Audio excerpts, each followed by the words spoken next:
Black Scully on check. Got a little CFB Nation black tea on check. Welcome to another marvelous episode. I'm telling you, this weekend really took me through the ringer. But we got a lot to talk about on this episode. On today's docket, Shedeur Sanders free falls in the NFL draft.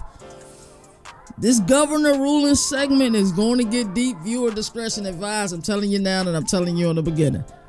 Bear with me. Also on today's topic, we're going to look at some over-unders for the ACC and figure out if your favorite ACC team is going to win over their FanDuel totals or win under their FanDuel totals. Also, we got more NFL draft talk. Some of the winners of the NFL draft, we're going to talk about that as well. Governor of College Football, hashtag GoCFB. CFB Nation, your only college football destination. Let's get it. Governor of College Football, we're going to recap ACC. Hey, that's CJ defensive minds. They have to be better on that side of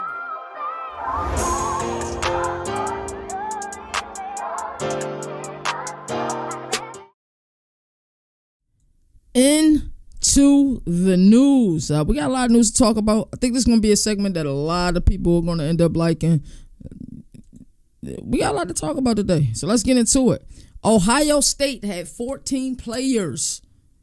You heard it correctly. 14 players drafted in the NFL over this past weekend, over their 3-day event.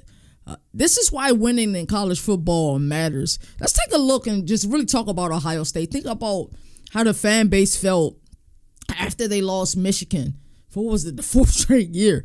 Like, it's embarrassing that they lost to Michigan the way that they lost to Michigan, because everybody and their mother, everybody in the stands, everybody watching in the game knew what Michigan going to do. They're going to run left, run right, run middle, and you couldn't beat them. So to think about after that game, what Twitter looked like, what X looked like is what it's actually called now, where fans are saying, fire Ryan Day, fire Ryan Day, fire Ryan Day.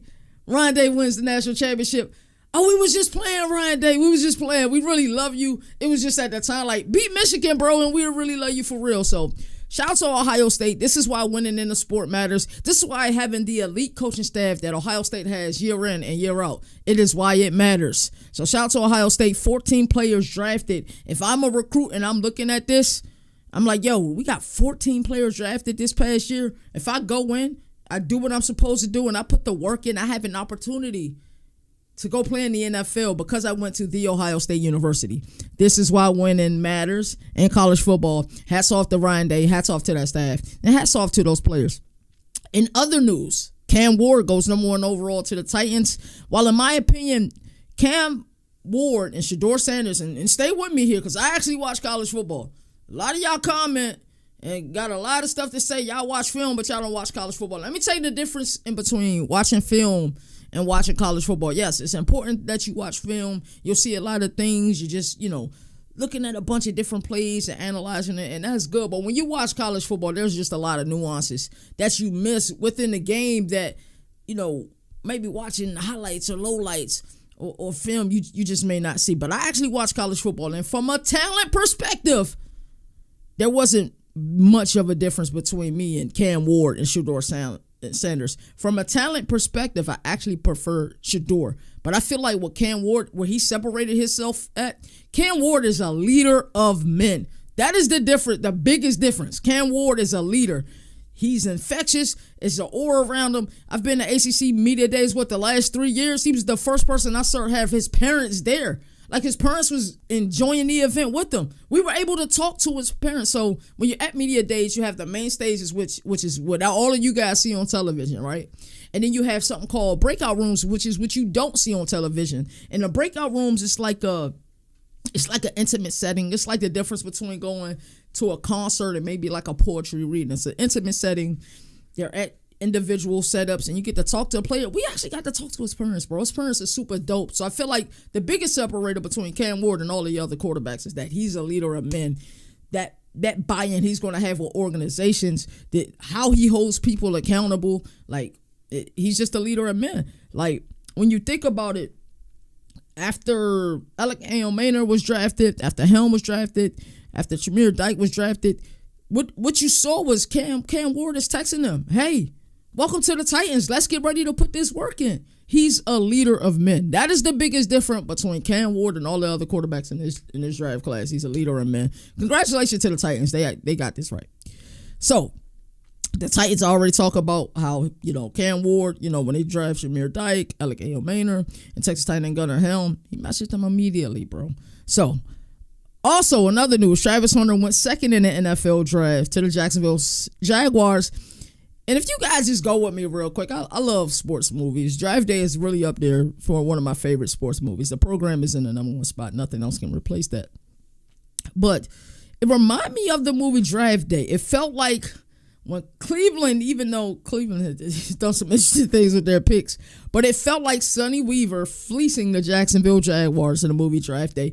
And they was able to get a haul for what they were able to get. But Travis Hunter is an elite talent. He's going to play both sides. I think it's important that when you are in Travis Hunter's shoes, like he said, listen, I'd rather not play football if I can't play offensive defense. Will it be 100-100? Absolutely not. But will he have, packages offensively? Yes. Will he have packages defensively? Yes. Will we see him play both every game? In my humble opinion, yes. But we'll see him play. There has to be a place that they value him more than the other. Whether he's a special coverage corner or third downs defensively, I don't know what they're going to end up doing with him. But they got an elite talent. I probably am willing to bet that he was probably number one on their board. So they went and got their guy who was number one on their board. But in my opinion, Cleveland did a great job making the move. It felt like I said Draft Day, Sonny Weaver was fleecing the Jacksonville Jaguars. In other news, so let's really talk about teams that won the NFL draft. And I know everybody kind of hates this team because of the America's team mantra, but the Dallas Cowboys did a really good job with their draft, in my opinion. And they got a myriad of talent, and I think they have a lot of day one starters or players who are going to play game one, if that makes sense. So getting Phil Maffa in the 7th round is crazy to me, and don't be surprised if he's competing for carries early. He's a physical runner. His 2023 season was probably better than his 2024 season. I know he's banged up a lot this year, but I think Cowboy Nation is going to be hyping him up, especially when they get to seeing him do training camps and, all the other camps that these NFL teams have. Phil Maffa was a great get in the 7th round. They was also able to add Jadon Blues, another running back that I like. They was able to get him in the 5th, and they got Donovan Ezekuru from Boston College. A lot of people don't know who probably Donovan Ezekuru is unless you truly watch a lot of college football. But I thought it was dope. They was able to get him. He's a day one starter, pass rusher specialist. However they're going to use him, because we know NFL teams are using 8 people on the defensive line because all of the substitutions that happen. But him and Micah Parsons, as a Cowboy fan, I know you're just looking like, yo, we're going to really be able to rush the passer. And Siobhan Rebel from ECU, it's kind of heartbreaking that he had the ACL injury when he had it. He'd have probably went higher in the draft if it wasn't for that. So, whenever he's 100% healthy and ready to go, he's going to absolutely get playing time for the Dallas Cowboys. So I like a lot of what they did. And, of course, Tyler Booker, without a doubt, I think is a day one starter for the Dallas Cowboys.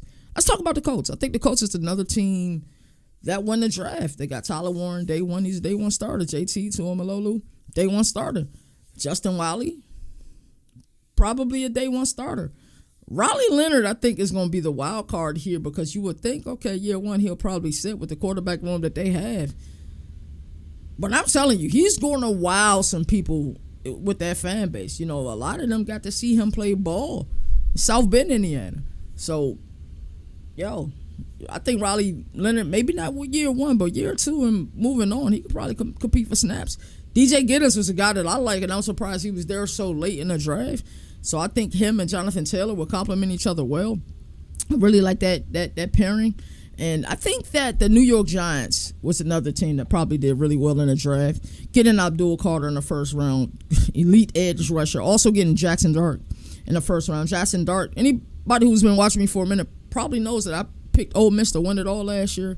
I thought they had the talent that they had offensively, the pieces that they got via the transfer portal.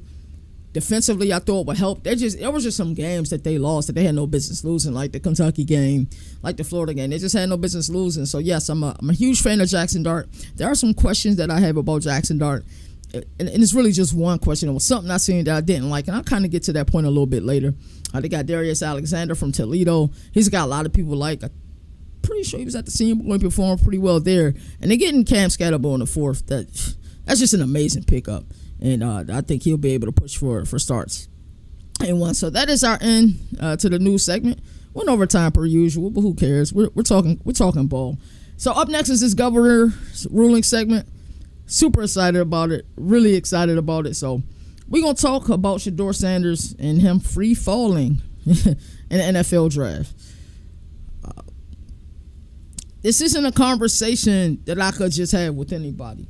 I think this is a conversation that I would want to have in a safe space. Think about it, for everybody who goes to the barbershop, those conversations you really get to have in a barbershop, or like you got an OG, like I'm a cigar smoker. So when I really need a good conversation, I go over Foot's house, man. We have a cigar and just chop it up, talk about life. I think this is a conversation that for some people, they'll be rubbed the wrong way. And quite frankly, I don't care. I really don't give a damn. But other people who kind of understand where I'm coming from, even if they've never stepped foot in my shoes or walked a mile in my shoes, they'll kind of get where I'm hitting at. I'm going to go a couple places here. I may jump here. I may jump there. Just bear with me. So Denzel Washington once explained, I think he was doing promo for the movie Fences, and he explained culture over color. He stated that Steven Spielberg did Schindler's List and that he had to do Schindler's List. Martin Scorsese did Goodfellas, and there's just certain little cultural things when you think about body language and things like that when you're watching a movie. It's just certain cultural things. And he also went on to explain that, understanding the smell of a hot comb, how that's cultural difference, not race. And I think we got to define what culture is, and then we're going to continue. Culture is defined as the arts and other manifestations of human intellectual achievement regarded collectively. I want to kind of tell you a story kind of about how my upbringing, what I grew up at, some of the obstacles I faced growing up. But it's beautiful. It shaped me and made me the person I am today. And people who grew up very similar to me will get it as well. So I can tell you 100% what it's like growing up in the hood. I am from Leverett Street. That's why the Leverett in my name is Leverett. Oxon Hill, Glass Manor, Merlin. This is right on the D.C. line, right on the Southeast D.C. line. I can tell you 100% what it's like growing up in the hood. I can tell you what it's like being harassed by police at 7 years old for simply sitting in my uncle's foot. It was his first car and listening to music. We were outside. It was like 11 p.m. It was late, but my grandparents knew we were just sitting in his new car listening to music. That's all we can do. And I promise you, that's all we were doing. I can tell you what that feels like. I can tell you what it's like being in a house temporarily without hot water, or the lights being off for a few days. I can 100% tell you what that feels like. I can tell you how to turn ramen noodle gourmet. For sure, I can tell you how to do it. Before I was vegan, if you want to put some eggs in it, cut up some hot dogs in it, put a little bit of cheese in it, you could definitely make ramen noodle gourmet. I can tell you how go-go music make us feel growing up in a DMV. It's this outer body thing. I know a lot of y'all don't know what go-go music is. If you're trying to find out what it is, go to YouTube, search DC go-go music. A lot of people say it sounds like pots and pans, but there's a certain feeling I get when I'm driving or I'm somewhere and EU comes on, or Chuck Brown comes on, or my personal favorite backyard band comes on, and you hear a song like T-Shirt, or you hear a song like Gangsta, like you just hear these songs and it just gives you this certain feeling, and it just takes over your spirit, and it's like a representation of, yo, this is where I'm from. I can tell you what that feels like. I can also tell you feels like what it's like to have a few dollars when the ice cream truck pull up. Shout out to Muhammad. Muhammad was our ice cream truck driver, back on Leverett back in the day. And this wasn't no ordinary ice cream truck. He sold Jacks. If y'all know what Jacks is, it's cigarettes, single loose leaves. He also sold blunts, nachos. It wasn't just ice cream. Like some people, they got regular ice cream trucks. We had the ice cream truck that sold everything you need, and just having them couple dollars in your pocket, it was such an ill feeling. It was 100% an ill feeling. I could tell you what it's like seeing someone, talking to them, and then being murdered a couple hours later, and dealing with those emotions at 9 years old. Rest in peace, Dorvey. I can tell you what that's like. If you haven't had a lot of those shared experiences, you probably don't understand where I'm coming from right now. But if you have had some of these shared experiences, you could probably completely 100% understand where I'm coming from right now. I can tell you how much easier it was to deal with this because I had both parents in my life. I am not the man I am today without my father.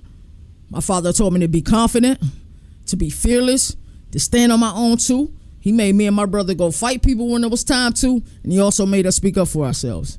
I respect elite fathers, the Archie Mannings of the world, the Jack Elways of the world. Most of y'all hate LeVar Ball, but I have nothing but respect and admiration for LeVar Ball. The problem with y'all and LeVar Ball is he told you what his sons was going to do, and granted, Jello didn't technically make it to the NBA. He did play in the G League, but he's having success with this rap thing. Lonzo didn't become the player we thought he was going to become. I think some of that was injuries. You know, you see Jeff Teague and other people talking about how they wanted to go at him, and LaMelo Ball, I mean, if he gets on the right team, he could be one of the best players in the league. A lot of y'all don't like LeVar Ball, but just because he was opinionated and he said what he had to say, and he said it proudly. I respect him. I have nothing but respect and admiration for LeVar Ball. I respect elite fathers. Imagine what it's like being Shedeur Sanders. Let's take a step and introduce you guys to who I am, why I respect elite fathers. I'm not the man I am today without both of my parents, but I needed my father in my life to face a lot of the things that I had to face growing up where I grew up at. But imagine your dad being Deion Sanders for a second. He's the greatest corner to ever play the game. Your whole life, you were perceived as Deion's kid. Oh, he's only successful because he's Deion kid. Oh, he wouldn't have got those same opportunities because he's Deion kid. And then we saw it with Bronny James last summer. Oh, he shouldn't have been in the NBA. There was a lot of other players more worthy in the NBA. So it's funny how we mention nepotism as it pertains to athletes, but we don't mention nepotism at all when we talk about coaching, how a lot of these coaches got opportunities because of nepotism. Or we don't want to talk about that, but we'll talk about nepotism as it pertains to athletes going to the next level. Y'all know how stupid that is? Y'all know how angry that makes me? We want to talk about nepotism. Then we pick and choose when we want to talk about nepotism. That's crazy to me. 100% crazy. 100% crazy. He had success at Jackson State. Oh, he's only good because of the competition he played. And now we're moving goalposts. At first, he's only successful a little bit because of his dad. Oh, he played at Jackson State. Oh, he's only good because of the competition he played. He was a 70% thrower, all-time leading completion percentage thrower in college football. Oh, he was only 13-12 at Colorado. Look at the competition they played in the Big 12. Unlike they played SEC competition. Oh, we moving goalposts again. We 100% moving goalposts again. The goalposts are constantly being moved to fit whatever narrative y'all want it to fit. Whatever makes sense at the moment. My problem with most of you, and I said this in the opening, y'all don't watch college football. You're watching highlights, lowlights, something you see on TikTok, a narrative that you like and you agree with and you repeat it. You don't watch college football. Stop making generalizations. If you watch college football and you have a sound opinion and that's your opinion, I will respect anybody's opinion who actually watch college football. I've seen over 40 Shedeur games over the last 4 years. And I've seen a myriad of the games of a lot of quarterbacks who were drafted. I actually watch college football. That is the difference. So many people have seen Jackson Dart. Like I said, I was a fan of Jackson Dart. I had full belief in Jackson Dart and Ole Miss last year. Like I said, every year, third week of fall camp, I pick who I think is going to, win the championship, and I also fill out a college football playoff bracket. I had Ole Miss. I think Jackson Dart absolutely lit it up his last 2 seasons in Oxford. But did you watch the Florida game? And I'm not talking about the Florida game because he played horribly. Did you watch the Florida game, and did you watch what happened on the sidelines? Did you see it? Did you guys see it? I know my boy Boomer saw it because he watches college football, and I remember us talking about it the next day in our group chat his team still had an opportunity to win. He wasn't injured, but what the hell he was doing crying on the sidelines? What was going on? It was like he had given up. What was going on with that? But a lot of people don't see that because a lot of people don't watch college football. To this day, I can't figure out what was going on. His team still had the opportunity to win. Ultimately, they lost. But like I said, because I watch college football, because the people in CFB Nation watch college football, we have these discussions. You're like, yo, did y'all catch that? Did y'all see that? I get to see the game from the sideline. So Nino has done it. I have done it. Moon have done it. Boomer have done it. Dina has done it as well. We'll be at a game. We'll see something like, yo, this person hitting the transfer portal. Zachariah Branch, I knew he was hitting the transfer portal. I was at the Maryland game. Texted our CFB Nation group chat, hey, yo, Zachariah Branch transferring out there in the year. It's just certain things you see when you're in these certain arenas. And it was funny that, and of course it ended up coming out that it was Jeff Albright, the son, who actually did the prank call. But I was thinking, yo, they're like, Brian the Ball just I know his daughter or son go to Ole Miss. I was thinking that his number got leaked that way. And it's crazy that happened, but man, they said it was another player happened to last year, but we ain't make a big deal out of it. It is what it is. Tyler Shuck going to the Saints. I've watched Tyler Shuck pretty much his entire career in college. I watched him struggle to beat out Anthony Brown and ended up losing the job to Anthony Brown in Eugene. I watched him when he was in Texas Tech, and while he was healthy, he had a couple of really good games. He had a game versus Oregon where most of that game he played really well, but he really cost him towards the end. And I've watched him this year in Louisville, and I've seen him progress year in and year out. But you can't tell me his entire body of work is better than Shedeur Sanders' body of work. You can't tell me that. Are there some traits you may like about him more than Shedeur? Sure. Absolutely not. Absolutely. But you just can't tell me his whole body of work was better than Shedeur Sanders' body of work, because it wasn't. Jalen Milroe. When I saw that one, that was the one that really took the cake for me. I'm like, Jalen Milroe getting drafted over Shedeur. And a lot of people are like, oh, it's racist. Jalen Milroe got drafted over Shedeur. I'm like, yeah, whatever, bro. Like, y'all just be talking and talking. It really gets on my nerves. But Jalen Milroe, there were quite a few games I seen him, Jalen Milroe. I'm like, yo, this kid is athletic as hell. If he ever figures this thing out from the pocket, his ceiling is through the roof. I get it from a ceiling perspective, but when we talking about the floor, he ain't messing with Shedeur. If we talking about the floor. And then the Browns confused me. Like, I thought they did a really good job when they went and got, they made the trade with Jacksonville. They got a bunch of picks. I'm like, okay, they can really formulate a roster with these picks. And they drafted Dylan Gabriel. I'm a Dylan Gabriel fan. You've been watching me for a minute, you know I'm a Dylan Gabriel fan. So I'm not mad at the Dylan Gabriel pick. But what I'm mad at is you go draft Dylan Gabriel and then a couple rounds later you go draft Shedeur. That just really don't make sense. It don't make sense to me. And then there's this subject about Shedeur has character issues. What do y'all define as character issues? Like, is he beating up people and going to jail? Does he use drugs? Does he beat women? Talk disrespectfully to women? Oh, because he get y'all the wrist? He got character issue? He's just letting y'all know what time it is. I don't even know what this shit mean. He's just letting you know what time it is, that's all. He letting you know the time because he was doubted in high school. That's why. Oh, he's just down, kid. He's letting you know the time because he was doubted at Jackson State. Oh, it's just a competition. He letting you know what time it is at Colorado. Oh, look at their record, 13-12. Did you see the record the previous few seasons? Did you see it? Did you see they only had like 2 or 3 winning seasons? The last 20 years, did you see that too? He's letting y'all know what time it is. That's all it is. But he got character issues because he's confident. Why do we do that? He's confident and he don't code switch. He's transparent. Why do we do this? Y'all don't want people to be confident. If I had a guy quarterback, I would want him to be confident. Baker Mayfield's one of my favorite players ever in the history of college football. You know why I liked him? He had moxie. He had bravado. He was confident. Yeah, he gonna stamp the flag in the middle of your logo. He's confident. That's what I want in a quarterback. But why is it a problem with Shedeur? Make it make sense. Why is it a problem with Shedeur? I don't know. I don't know. Like, I just don't get it. It seems as if people from a certain culture who are seen as submissive are accepted, but the ones who are confident are seen as a problem. Shedeur Sanders going in the 5th round, hey, maybe teams really didn't like him. I know the NFL is the good old boy network. I get it. Maybe they wanted him to act a certain way. Maybe he should have went to the combine and had his hat on straight. But is he being true to himself?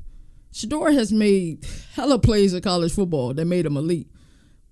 But I just don't get it. In my opinion, it is collusion. Nobody else can tell me differently. Because was he 144th pick talent? No, absolutely not. If you just look, if we could sit here and do blind resumes, and y'all would probably be wrong each and every time. If we just sit here, look at the stats, just look at the production, we would probably be wrong every time. We don't like this man because he's confident. That's crazy. Oh, he deserved the slide. Oh, he needs to humble himself. Why people need to why people need to humble themselves? Humble themselves for what? What did he do? Maybe you could say somebody need to humble themselves after getting arrested, or doing something they had no business doing. Yeah, humble yourself, but humble yourself because you confident. Get out of here with that. I'm going to leave y'all with a quote with one of my favorite father figures in television history. Quote from James Evans. And the show was Good Times. And he asked this question. I propose this question to all of you. How you going to know where I'm at if you ain't been where I've been? You understand where I'm coming from? I only speak on things that I know about. I know about college football, so I speak on it. I know about growing up in the hood, so I speak on it. You know what I don't know anything about? I don't know about farming. I've never been on a farm in my life. I don't know what that's like. I don't know what their struggles are like. I don't speak on it. My mother, on the other hand, grew up in the country, so she know what farm like life is like. But I don't speak on it. So if farmers are saying, hey, we need help with this, we need help with that, we need help with the third, I'm not going to watch a TikTok that says farmers don't need this, farmers don't need that, then I'm going to formulate an opinion on it. I don't do it, so how can I formulate an opinion on it? So if farmers are saying they need help, God damn it, get them some help. I don't do it. I couldn't get up, I wake up early every day, but I couldn't get up, 3 a.m., 4 a.m. and go milk the cows, go take care of, all the livestock. It's not in me. But I'm also not, educated enough to formulate an opinion on it. So I'm going to repeat this quote by James Evans from Good Times again. How you going to know where I'm at if you ain't been where I've been? Understand where I'm coming from. Salute to all the elite fathers, the Archie Mannings, God bless the dead, Jack Elways, the LeVar Balls, the Shedeur Sanders. I salute that. We're going to go to a commercial break. We got to pay some bills. I'll be right back after this. Look at you out here using all these other sports books and you ain't even using the best one. BetUS. Get 125% match bonus when you use the promo code CFB Nation. Yeah, you heard me correctly. 125% match bonus on your first deposit using that code CFB Nation. We know that college football is in the offseason, even though we don't celebrate that. CFB Nation, we do college football 24/7. But there are plenty of things for you guys to bet on. Who will have the most wins? OKC Thunder or Cleveland Cavaliers? Can Luka and LeBron make it all mesh to make it to the play-in tournament? Maybe you're a college basketball guy ready to risk it all for Florida to make it to the big dance. Basketball isn't for you? Maybe you're a football guy. Well, BetUS got you covered with this year's UEFA Championship. Can Liverpool or Barcelona win it all? Will Erling Haaland or Harry Kane lead their teams to victory? May is going to get popping when the Kentucky Derby hits town.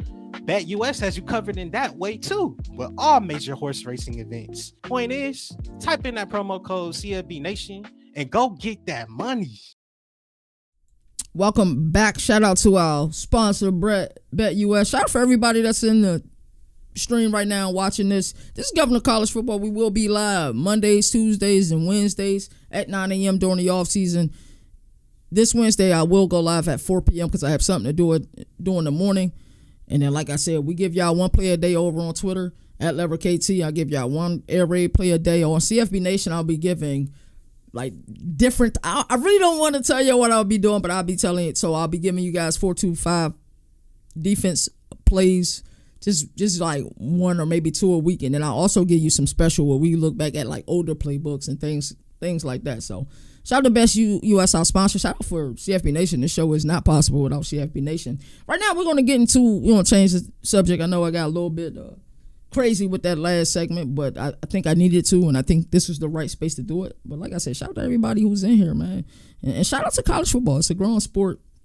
Super excited about this. But right now, we're going to get into some ACC over-unders in our Around the Nation segment. ACC is the conference I love, probably the conference I love most. Big 12 is starting to get up there just because of the love that they show us at the ACC. I go to the media days for the ACC annually. This year, I'm also going to go to the Big 12 media days. I forgot what they having that at, but I'll be at both. We'll be doing live coverage from both. So we're going to go to each team in the ACC, and we're going to look at their schedule, and we're going to decide if they're going to win more games or less games. And then I give y'all a couple guaranteed picks with this over-under segment as well. Let's start with Boston College. So FanDuel has Boston College at 5.5 wins. They open up with Fordham at home. Then go to East Lansing to face Michigan State. Then at Stanford. Have a bye week. Then they play Cal. Their first 4 games really will tell me a lot about this team, because I think with the discipline that Bill O'Brien will bring to this team, probably that Jeff Hafley missed a little bit, but shout out to Jeff Hafley, big fan of his, I think will help this team immensely. But Fordham at Michigan State and East Lansing, I don't know where Michigan State is going to be this year, because they were competitive in games last year, and they're also in a few games that they got knocked around. But Fordham at Michigan State, at Stanford, California. I don't know what to expect out of Stanford this year. Cal, I don't really believe in quite a lot. So I can see them coming out of that first 4 stretch at either 4-0 or 3-1. If they're 2-2, something is wrong. Then they play at Pitt. Pitt is difficult. It's difficult to go at Pitt and get a win. Then they play Clemson, then UConn at Louisville. Y'all know I'm buying all Louisville stock, and this is the meat and potatoes of their schedule. They go Clemson, UConn, at Louisville, Notre Dame, SMU, Georgia Tech, and Syracuse. That 5.5 games, while if the beginning of the season starts out a certain way, I could probably buy a lot of stock in it, but it's a push for me. They either get to bowl eligibility or they're 1 game short of bowl eligibility. So it's a push. I'm not touching that. I'm not touching that bet at all. If I'm a Boston College fan and I'm confident in what this team could do this year, absolutely, I would take the over, but it's a push for me. I'm not touching it. Cal, 5.5 wins. I'm going under. I'm not even going over their schedule. Book it. This is a guaranteed pick for me. Cal won't win 5 games this year. I'm sorry, they got to win, 6 games this year? Yeah, they're not winning 6 games this year. Yeah, y'all can book that one as well. Clemson, 9.5 wins. I'm big on Clemson. This ain't no surprise. I got Clemson in an ACC championship game. So, for my money, Clemson gets to 10 wins for sure. They got LSU for the Battle of Death Valley. Then they got Troy. Then at Georgia Tech, I think Georgia Tech will be a formidable opponent and a good team this year. Fran Brown and the Syracuse team. Don't know really what to expect out of them, but I believe in him. Then they have an open week. Then at North Carolina, at Boston College. That's a good 2 week slate. SMU, open week. Duke, Florida State, at Louisville, Furman, in South Carolina. If this Clemson team lost 4 games, I can say, I can see that. They shouldn't, not with the talent, not with the way the Cave Club niggas cooking, and we expect him to be in New York as one of the finalists for the Heisman. Garrett Riley and Cave Klubnik are truly building a great relationship. They're number 1 in returning production. I expect Clemson to win 10 games. I don't trust LSU in opening games, as we've seen as of recent. So, yeah, give me Clemson winning 10 games. And I almost want to say book it for this one, but I'm definitely booking it for the Cal under 5 wins. Duke at 6.5 wins. That means they got to win 7. I'm comfortable with the 6. I ain't comfortable with the 7. It's a push for me, but I'll say under. Florida State, 8 wins this year for Florida State. I know they had the down year this year, but 8 years for Florida State is crazy, cuz. Like that, to me, that's rough. But they open up with Alabama, then East Texas A&M, open week, Kent State. So they should at least be 2-1 after that. At Virginia, I think Virginia is better than advertised. Miami, I'm not as high on Miami this year as some people are. Pitt, at Stanford, they got an open week. Wake Forest, Clemson, Virginia Tech, NC State, Florida. This is interesting, but where we at? We got Florida State at 7.5 wins. I'm going Florida State. They'll get to 7. They won't win more than that. Y'all can book that one. So our bookets right now, go under with Cal, go under with Florida State. If you're confident in Clemson, take the over on Clemson. Up next, we got Georgia Tech at 7.5 wins. Georgia Tech, I respect Brent Key. I respect him 100%. I respect his team is going to bring it. They're going to play physical, and you're not just going to beat the crap out of them. That's to me, that's law. You're not going to beat the crap out of them. But they open up at Colorado and Boulder. I think that's when Caden Salter probably hit the main stage. It'll be interesting what both of these teams are. Coming into that game, I'm going to edge, because I haven't seen it yet with Colorado. I'm going to edge Georgia Tech because of the physicality. They're going to be able to run the ball. They're going to hit Colorado. They're going to rush the passer. So I will edge Georgia Tech, but I can see the crowd becoming a huge impact in that game for Colorado as well. So then they got Gardner-Webb, Clemson. The Clemson game is at home. Then they play Temple. So I can see them coming out of that first stretch either 3-1 or 2-2. At Wake Forest, okay. It depends where you see the team from Winston-Salem at. Then we got an open week. Then Virginia Tech. I don't know what they expect from Virginia Tech this year, but I think they may be better this year. Then we go at Duke, Syracuse, be a tough opponent. At NC State, open, Boston College, Pitt, and Georgia. So, do we see, I guess the question is, do we see 4 losses on this list? They can lose to Colorado. I think they will lose to Clemson. They can lose to Virginia Tech. They had Georgia last year, but I will pick Georgia. And then you can see them lose it to like at Boston College or Pitt.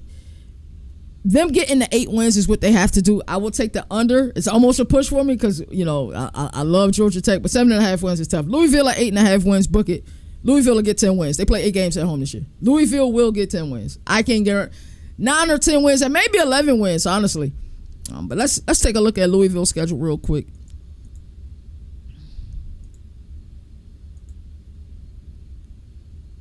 I think Louisville might be with the second group. All right, so they open with Eastern Kentucky, James Madison. Then they got an open week, Bowling Green. James Madison is a formidable opponent, but we're talking about 3-0 before they go at Pitt. That'll be a tough game, but I think they can win. Then they play home against Virginia. Another tough game, but I think they can win. So we 5-0 heading to the bye week at Miami. I think they're going to take the world by storm. I think they're going to go to Miami and get a win. We talk about 6-0. Boston College should be a tough opponent. At Virginia Tech will be a tough opponent. They could probably split one of them.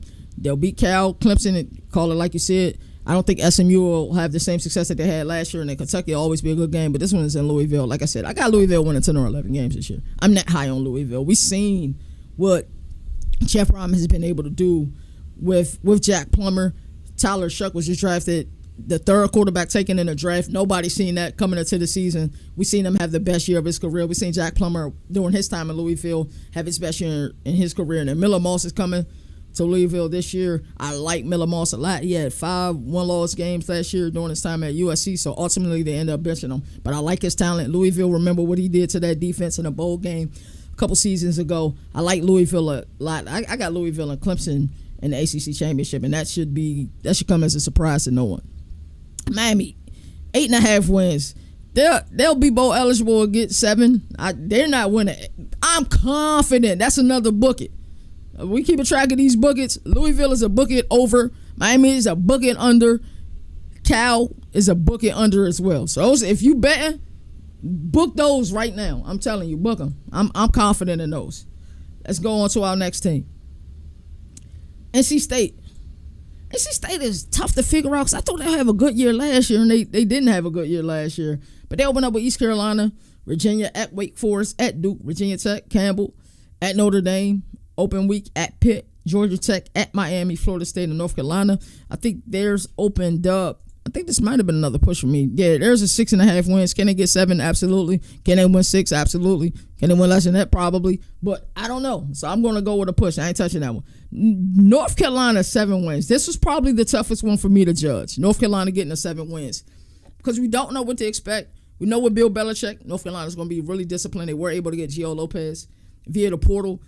In college football, if you want to have success, I think you need a guy that has dual threat ability. Gio Lopez will give Bill Belichick that. We know with Bill Belichick, his team is going to be disciplined. More importantly, his staff going to be disciplined. And more importantly, he's going to keep that media in line. So there won't be a lot of leaks coming out of Chapel Hill country. Because trust me, he will not allow you to come to these games. So they open up with TCU. Great measuring stick game to see where North Carolina is. Great measuring stick to see where Sonny Dykes and TCU is. At Charlotte, Richmond.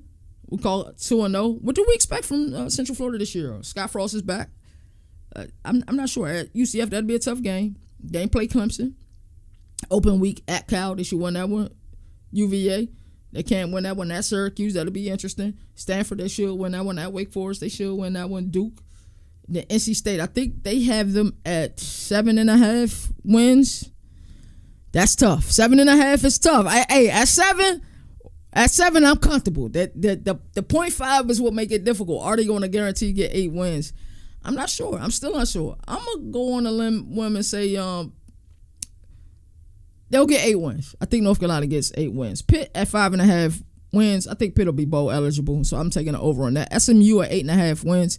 Yes, SMU was one of the darlings of the sport last year. Shout out to Rhett Lashley and what his program was able to do. But at 8.5 wins for SMU is, I don't know. Let's take a look at their schedule.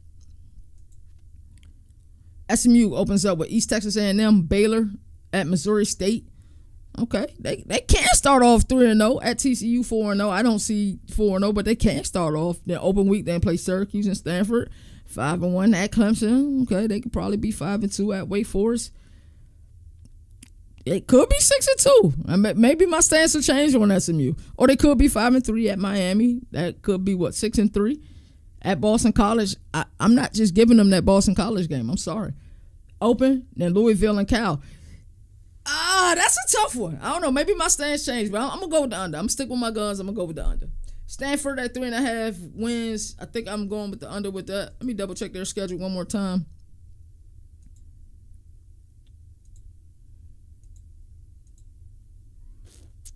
Stanford, they got at Hawaii, at BYU, Boston College, UVA, San Jose State. They'll win that one. SMU, Florida State, Miami, Pitt, under. I'm definitely taking the under with Stanford. My apologies, Andrew Lucky, my guy, but I'm definitely taking the under. And then Syracuse at 5.5 wins. I have them at bowl eligible as well. So this is the ACC. I'm not sure which one we're going to do tomorrow, but we'll do another conference tomorrow. Let me know in the comment section how y'all feeling about this. Is there a team you guys think that I'm underrating or overrating? I'm sure some of you will probably believe that I'm overrating Louisville. But this has absolutely been a fun episode. Now, shout out to everybody who tuned in. I love doing this. I love going live. We'll also be live tonight for Overreaction Monday over at CFB Nation. That'll be at 8:15 p.m. Just stay tuned. We got a lot in store for y'all. We got a lot of surprises. This may end up being something I end up doing more episodes, and I believe there will be emergency episodes as we do this as well, because I just believe in this sport so much. I love it to death. And like I said, I try to let these players go right after the Senior Bowl, but the NFL draft had me so moved this weekend. I was like, I got to speak on the draft. I didn't really plan on it, but I was like, I got to speak on the draft. As I always like to say, there are no more victories in the sport that survive in advance. That's why college football has the greatest regular season. And until next time, y'all already know what it is. Y'all take care. Governor of college football, we're going to recap ACC. Hey, that's Two CJ great on defensive that minds. track. They have to be better on that side of the ball.